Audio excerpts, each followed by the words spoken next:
If you're looking for the best Sorcerer build for Season 3, you just found it. Meteor Firewall with the Starfall Coronet Unique is easily the best AoE damage Sorcerer build to come out of any season in Diablo 4, and it basically evaporates almost everything on your screen, but most importantly, it's a blast to play. There are a few different ways to build Meteor Firewall this season, and this variant right here is what I would recommend for anyone level 70 or so up until level 100. This build focuses on massive dot damage over time. What you get with this setup is unlimited mana regen, almost 90% uptime for your barrier, and you only need one piece of gear to make this build work, and that is of course Starfall Coronet, which turns your Meteor skill into a barrage of asteroids that literally destroy everything they touch. We're going to go over skill tree points, gear, aspects, our little pesky pet, gems, Paragon points, glyphs, and how all the damage multipliers work so you fully understand where all that high dot damage is coming from. Now before we get into it, please make sure you give the video a like, comment, and subscribe. It really does help the channel with the YouTube algorithms, and it would be greatly appreciated. Let's jump into the skill tree. Starting off with the basic skills, we're going to put 2 points into Firebolt. Core skills, no major core skills we're using here, but we are putting 1 into Devastation and 3 into Elemental Dominance. We do want to get that extra damage for our Mastery skills with Meteor and Firewall. Defensive skills, we have a lot going on here. We are using every single ability in the defensive skills here. So we have 1 point into Elemental Attunement. Why do we have that? So since we are so heavy on our defensive skills here, we want to make sure that we have a chance to reset our defensive skills every 10 seconds. So it's going to pick a random ability, it's going to reset that ability so we can use it more often. Now we got 1 point in the Flame Shield, we got 1 in the Teleport, we're moving all the way over to Shimmering Teleport to get that 30% damage reduction for 3 seconds after teleporting. We're going to be teleporting a lot, so that is a massive damage reduction often. Now we put 3 points in the Glass Cannon. Be wary, you are taking more damage as you are leveling up, but I think the trade-off is worth it because you are getting that X% damage increase. So it really is a good trade-off in my opinion. So make sure you put 3 points there. Now we're moving over to Ice Armor. We got 1 in Ice Armor and we got 3 into Frost Nova, and we go down to Mystical Frost Nova here. And this is the reason why we put 3 points here. So we want to make all enemies vulnerable for a long time. And this does it for 6 seconds. And this is great on bosses too. So make sure you don't skip out on this. Conjuration skills, we don't have any major conjuration skills we're using for this build, but we do have a lot of sub nodes going on. So we got 3 into Precision Magic, so we get an extra lucky hit chance.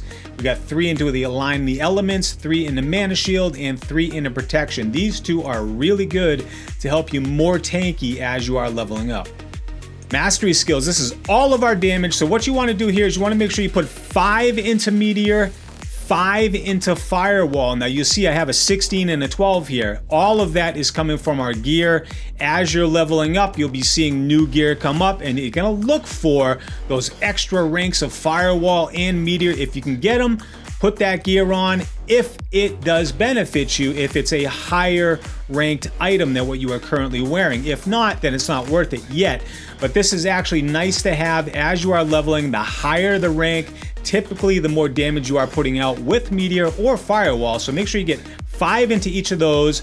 So now moving on with Meteor, we are moving over to Wizard's Meteor, and in Firewall, we are moving over to Mage's Firewall. Now along with that, we have 3 into Inner Flames and 3 into Devouring Blaze.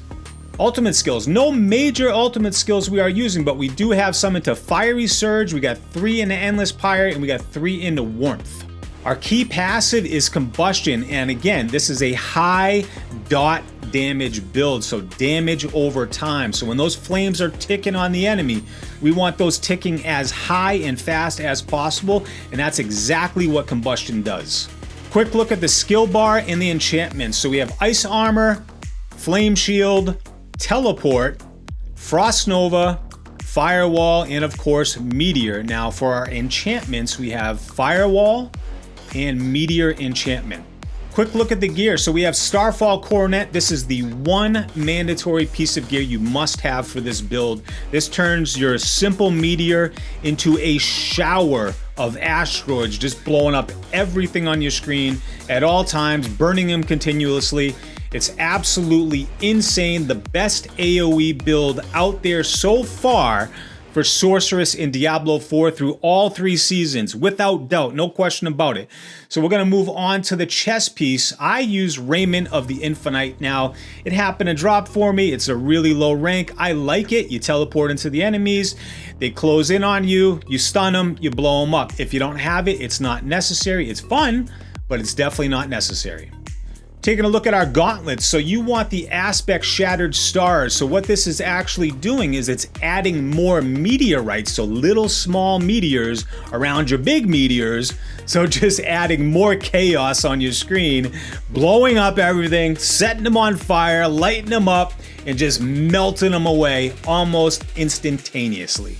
All right, taking a look at the pants, you want the primal aspect. This is gonna give you a lot of extra armor. So it's gonna make you a lot more tankier as you are leveling up. Now, if you can do it, if you get lucky enough and you get those plus ranks of Meteor and Firewall together, well, hallelujah, you got a great piece there. But if you don't have it, it's not that big a deal. Just keep grinding until you get at least Meteor or Firewall, because those extra ranks really do add a lot of damage. For boots, I like to use Isu's. There's a lot of added movement speed there. It feels good as you teleport in and you teleport out and you're moving really fast and you're blowing things up. It's just non-stop action. If you don't have them, it's okay. Throw in what you have until you do get Isu's the drop. All right, for the weapon slot, we are using the 3 curses aspect. Now keep in mind, we are big on damage over time and AoE damage explosions. That's what this entire build is built around. So there is one weakness in the build, and that is for bosses and elites. You want to have something that can take them down a little bit faster, and that's exactly what 3 curses helps us with. So Meteor, it gives us up to an 80% damage increase on our critical strike damage against those bosses and elites. So it really does help take those guys down a lot faster.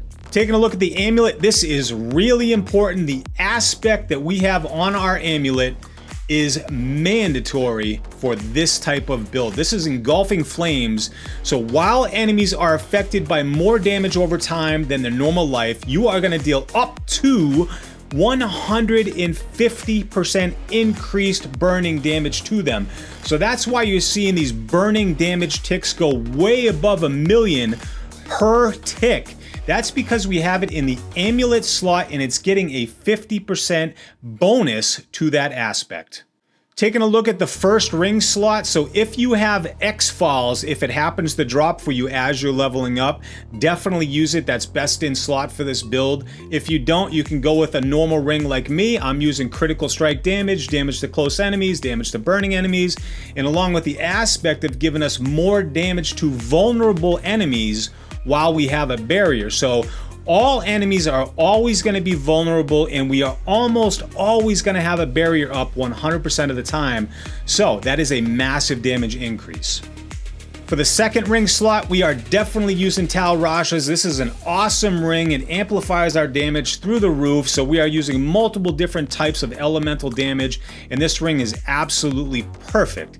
And last but not least, we have the focus slot. Don't worry too much about the stats that you get on your focus right now, because you are in that leveling part from 70 to 100. Once you get up past 100, you're gonna be looking for item power 925, and then you're gonna be looking to min-max those stats on the focus and all of your gear, as a matter of fact.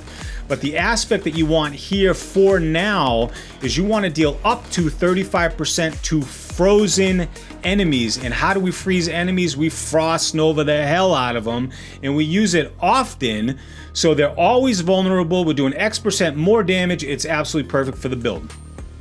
All right, a quick look at the pet here. So as we're leveling up the pet, it can feel underwhelming. Definitely can feel underwhelming, like it's not powerful enough at all. It just feels like kind of like a sidekick joke. But what I found was, as I was leveling, I found the most benefit from Protect. So if I added tactical support, fortify support, and duration support to Protect, as you can see now, we have a barrier up on us almost all the time.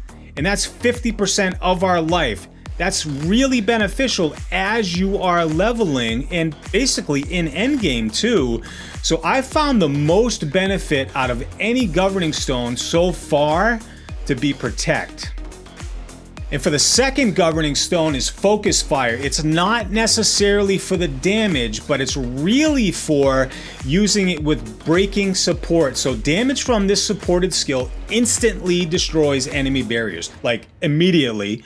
In addition to that, 100% chance to make enemies vulnerable. So that's where our vulnerability is coming from. And we always want enemies vulnerable because they take a lot more damage when they are vulnerable. Now, here is how we deal with our mana. So if you put in resource support, every time focus fire goes off, you get 16 primary back. Now we definitely want that because we are hitting up to 12 targets. This is always going to give us mana back immediately. You're never gonna run out of mana. So with those three combined on focus fire, that is how I saw the most benefit out of my pet as I was leveling up to 100. Now we're going to take a quick look at the Paragon board. Now keep in mind, I'm going to include a link down below so you can click on that link after the video so you can get a more detailed look at it so you can fill in the nodes. But we're going to go right up on the right side and we're going to fill in Adept. So we want to amplify all of our mastery skills as much as possible and make those a lot stronger and larger. And that's exactly what Adept does. Paragon board number 2, we have Burning Instinct, and along with Burning Instinct, we are using the glyph Destruction because we want to add more critical strike damage. Paragon board number 3 is Searing Heat, and our glyph is Flame Feeder, so we want to add more damage to burning enemies. All right, Paragon board number 4 is Frigid Fate. And along with Frigid Fate, we are using Glyph Enchanter, so we want to add more damage to our fire abilities. And that is a non-physical damage, so we want to amplify that damage as much as possible. For the 5th and final Paragon board, we are using Enchantment Master, and the glyph we are using is Torch. This is really important for that damage over time fire damage that we are building here, so make sure you don't skip out on Torch. There you have it. That's going to wrap up the Meteor Firewall Sorceress build for Diablo 4. I would like to thank each and every one of my subscribers. Thank you so much for your support. For the new viewers, if you guys enjoyed the video or learned something new, please consider supporting the channel by liking, commenting, or subscribing so you don't miss any future Diablo 4 videos. Thank you so much for watching. Until next time, I'm out.